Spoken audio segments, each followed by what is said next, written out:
Gold hub తాకట్టులో ఉన్న బంగారాన్ని విడిపించి కొనబడును. అదే రోజు ఆన్లైన్ ధరకు కొని డబ్బులు ఇవ్వబడును.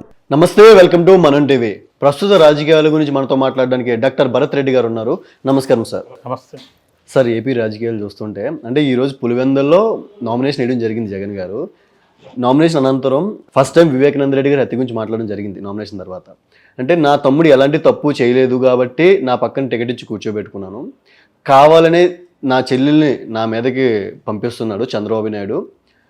ఇదంతా జనాలందరికీ తెలుసు, ప్రజలందరికీ తెలుసు. వైఎస్ రాజశేఖర రెడ్డి గారి రక్తం ఎవరు అనేది జనాలందరికీ తెలుసు అని కూడా వ్యాఖ్యం చేయడం జరిగింది. అంటే ఎలా చూడవచ్చు సార్ ఈ విషయాలన్నీ మనం ఇక్కడ ఎన్నికల సందర్భంగా వివేకానంద రెడ్డిది హత్యకు సంబంధించి హాట్ టాపిక్గా మారింది. మనకు ఇప్పుడు ఎన్నికల అంశం, ప్రధాన అంశం కూడా మారింది. దానికి కారణం ఏంటంటే, ఒకటి వైఎస్ షర్మిల అక్కడ పోటీ చేస్తుండడం, టార్గెట్ చేయడం, సునీత టార్గెట్ చేయడం. ఒక దశలో మనం చూసుకుంటే అవినాష్ రెడ్డిని మారుస్తాననే ఒక చర్చ కూడా జరిగింది.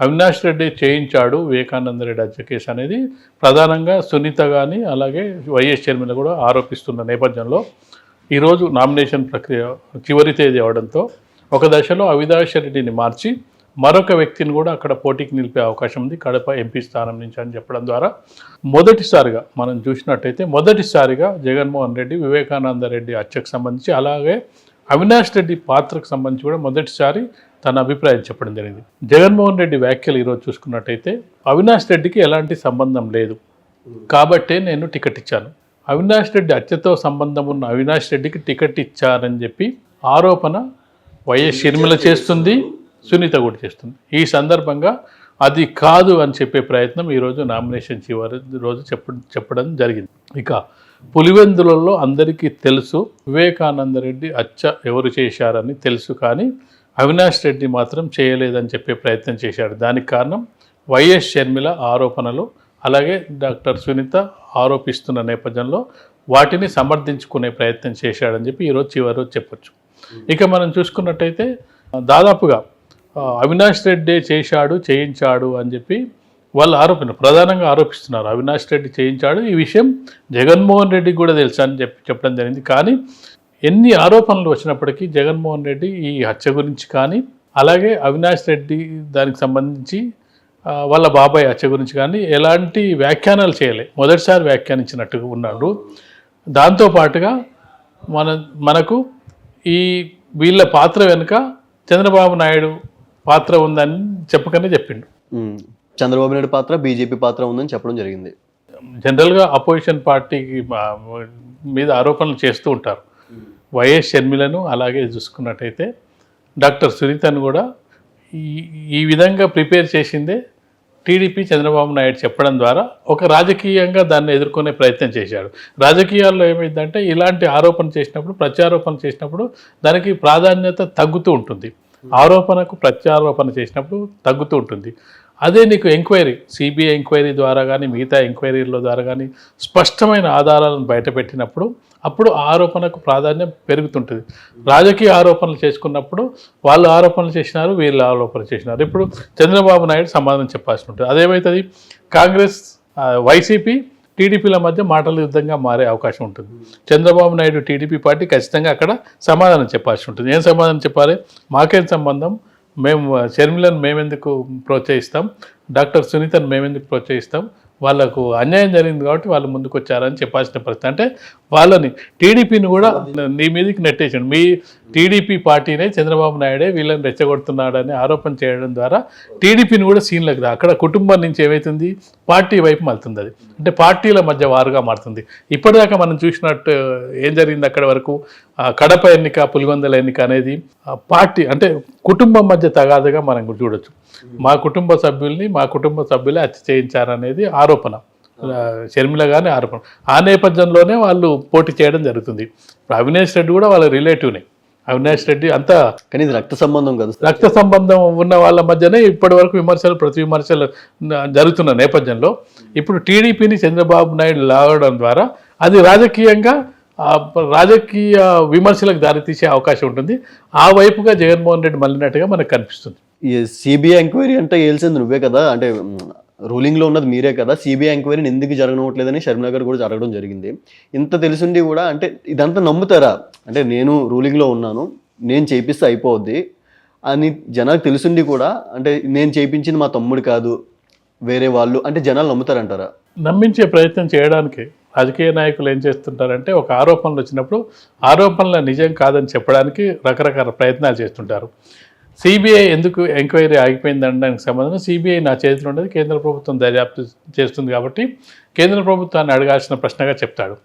దాంతోపాటుగా చెప్పేది ఏంటంటే కుటుంబ వ్యవహారాలకు సంబంధించి మరొక విషయం కూడా బయటపెట్టినట్టున్నాడు. వివేకానంద రెడ్డి కూడా రెండో భార్య ఉంది, రెండో భార్య రెండు పెళ్ళిళ్ళు చేసుకోవడం చెప్పడం ద్వారా ఆ హత్యకు అవినాష్ రెడ్డికి సంబంధాలు తక్కువగా ఉంటాయి. ఏం సంబంధం ఉంటుంది, అవినాష్ రెడ్డి చేయించాల్సిన అవసరం ఏముంటుంది, మిగతా వాళ్ళకు కూడా అవకాశం ఉంటుంది అని ఒక చర్చలు ఎవరైతే ప్రయత్నం చేశాడు. రెండో భార్య ఉంది వివేకానంద రెడ్డికి అనేది. అవును సార్, మొదటిసారి అంటే సొంత కుటుంబం మీదే కూడా అంటే ఇద్దరు పిల్లలు ఉన్నారు అనే విషయాన్ని ప్రస్తావించడం ద్వారా అది మళ్ళీ ఇంటర్నల్గా వివేకానంద రెడ్డి కుటుంబంలో తగాదాలకు కూడా దారితీసే అవకాశం ఉంటుంది. ఎందుకంటే ఇప్పుడేమో వైఎస్ ఫ్యామిలీకి సంబంధించిన కుటుంబం, వివేకానంద రెడ్డి కూడా మొదటి భార్య రెండో భార్య అనే వివాదం కూడా తలెత్తే అవకాశం ఉంటుంది. ఆ విషయంలోనే సునీత కూడా వివేకానంద రెడ్డితో విభేదించిందని కూడా కొన్ని పత్రికల్లో వార్తలు వస్తున్న నేపథ్యంలో ఇది దాన్ని అటు మరల్చే ప్రయత్నం అంటే రాజకీయంగా రాజకీయ నాయకులు ఎటు అంటే వాళ్ళని పరిరక్షించుకోవడంలో భాగంగా వాళ్ళని రక్షించుకోవడంలో భాగంగా ఇక్కడ చెప్తున్నది ఏంటంటే అవినాష్ రెడ్డికి వివేకానంద రెడ్డి హత్య కేసులో సంబంధం ఉన్న అవినాష్ రెడ్డికి ఎందుకు టికెట్ ఇస్తున్నారు అనే ప్రశ్న వచ్చినప్పుడు అవినాష్ రెడ్డికి ఎలాంటి సంబంధం లేదు, సంబంధం ఉన్నట్టయితే నేను టికెట్ ఇచ్చేవాడిని కాదు, అవినాష్ రెడ్డి నిజాయితీపరుడు అంటే ఈ హత్యతో సంబంధం లేని వ్యక్తి అని చెప్పే ప్రయత్నంలో భాగంగా జగన్మోహన్ రెడ్డి ఈ ప్రయత్నం చేస్తున్నారని మనం చెప్పాం. సార్ అయితే అంటే మీరు అన్నారు కదా అంటే కుటుంబంలోనే తగాదాలు పెడుతున్నారు, ఇద్దరు పిల్లలు ఉన్నారు, రెండో పిల్లని కూడా వారసత్వం ఉంది, వాళ్ళే చేయించే అవకాశం ఉందని కూడా జగన్ గారు అనడం జరిగింది. అంటే ఇప్పుడు ఆ వివేకానంద గారి ఫ్యామిలీ మధ్య గొడవ పెట్టడం కోసం ఇది అంటారు అయితే మొత్తం? ఖచ్చితంగా మనం హత్య ఎవరు చేయించారని అందరికీ తెలుసని తనే చెప్తున్నాడు. అందరికి తెలిసినప్పుడు ప్రభుత్వం దగ్గర ఇన్ఫర్మేషన్ ఉంటాయి కదా, ఆ విషయాలు జగన్మోహన్ రెడ్డి బయట పెట్టినప్పుడు ప్రభుత్వం కూడా అతని చేతిలోనే ఉంది కదా సార్. ఇప్పుడు కడప జిల్లాలో పులివెందల్లో అందరికీ తెలుసు అని చెప్తున్నప్పుడు అది రాష్ట్ర ప్రజలకు చెప్పినట్టయితే ప్రభుత్వం తరఫున ఒక ప్రకటన విడుదల చేసినట్టయితే ఈ హత్యతో అవినాష్ రెడ్డికి సంబంధం లేదు, హత్య చేసిన వాళ్ళు వీళ్ళు అని బయట పెట్టినట్టయితే ఆధారాలు బయట పెట్టినట్టయితే అలాంటి సందర్భంలో జగన్మోహన్ రెడ్డిని అనుమానించాల్సిన పని ఉండదు, అవినాష్ రెడ్డిని అనుమానించాల్సిన పని ఉండదు. కాకపోతే ఇది ఒక రాజకీయ క్రీడగా మారిపోయింది, రాజకీయాల్లో ఈ హత్యను వాడుకుంటున్నట్టుగా కనిపిస్తుంది. వివేకానంద రెడ్డి హత్య జరిగిన తీరు ఎవరిని హత్యేసినా కుటుంబంలో ఎన్ని విభేదాలు ఉన్నప్పటికీ ఏమైనప్పటికీ హత్య చేయడం అనేది మన రాజ్యాంగం ప్రకారం కానీ మన క్రిమినల్ ప్రొసీజర్ ప్రకారం కానీ నేరం. అది ఎవరు చేయించినా దానికి ప్రోత్సహించిన వాళ్ళు నేరస్తులే. దాని మీద సమగ్ర విచారణ జరగాల్సిన అవసరం ఉంది, నేరస్తులకు శిక్ష పడాల్సిన అవసరం ఉంది. అది సునీత కోరుకున్నది కూడా అదే. ఆమె కోరుకునేది ఏంటి, మా తండ్రిని హత్య చేయించిన వాళ్లకు శిక్ష పడాలని కోరుకుంటుంది. ఆ శిక్ష ఏదో జగన్మోహన్ రెడ్డి దగ్గరుండి వేయించినట్టయితే ఇలాంటి అపప్రద రాదు. ఒకవేళ అవినాష్ రెడ్డి చేయించలేదు, కుటుంబం కూడా విడిపోయేది కాదు. అవినాష్ రెడ్డి చేయించలేదు నువ్వు చెప్తున్నావు కదా, ఎవరు చేయించాల్సిన బయట పెట్టాల్సిన బాధ్యత ఒకటి నువ్వు ప్రభుత్వ అధినేతగా నీకుంది, కుటుంబ సభ్యునిగా కూడా ఉంది. తన కుటుంబంలోని వ్యక్తి కదా, నువ్వు బయటి కుటుంబం వ్యక్తి కాదు. తన చిన్నాన్న హత్య కేసుకు సంబంధించి ఛేదించాల్సిన అవసరం ఒకవైపు కుటుంబంలోని వ్యక్తిగా ఆ బాధ్యత ఉంది, ప్రభుత్వ పెద్దగా ఆ బాధ్యత ఉంది. ఇవన్నీ కూడా దాదాపు 4-5 ఏళ్ళు దాటిపోయింది అది హత్య జరిగి కూడా. ఇప్పటి వరకు నువ్వు ప్రభుత్వంలో ఉన్నావు, 5 ఏళ్ళు ప్రభుత్వంలో ఉన్నప్పుడు దాన్ని బయటపెట్టి దాని నిజాలు నిగ్గు తెలిసినట్టయితే అవినాష్ రెడ్డి మీద ఆరోపణలు చేసేవాళ్ళు ఎవరు ఉండరు. నీకు బయటి వాళ్ళు చేయడం వేరు, కానీ సొంత వ్యక్తులు చేస్తున్నప్పుడు దాన్ని చంద్రబాబు నాయుడు మీద చేసినప్పుడు చంద్రబాబు నాయుడు మరి ఏ విధంగా రియాక్ట్ అవుతాడో మనం చూడాలి. సో చూద్దాం సార్ ఏం జరగబోతుందో. Thank you sir. Thank you.